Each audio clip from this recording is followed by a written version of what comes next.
I will not lie to you. My colleague, they must not know that I fall in love. To be sincere, because we are doing hookup, so we don't used to fall in love like that. But I don't just know why I just like you like that. Mo kàn fọ́ fún ẹ ṣá. Yeah, cool guy, bye you get now. Nígbà tó tún wá sọ́nsìn pé okay torí pé mi ṣe hookup ò lè fẹ́ mi. Actually kò ń ṣe pé bóyá mo ti ń ṣe hookup yẹn ti pẹ́ last month tí mo ṣe bẹ̀rẹ̀. Tí má dẹ̀ káyé hookup tí mo ti ṣe bóyá bíi 20 or 25.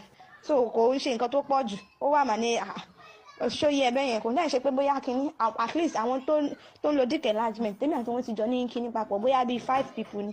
So èmi àtàbòkí méjì Yíbò náà méjì àwọn tó kù Yorùbá. So kò ń ṣe pé bóyá mo jẹ́ oníranù mi ń ṣe oníranù mi kì í ṣe oníranù I'm not doing mi ṣe àwọn girls tó máa ṣe shit I don't do shit so.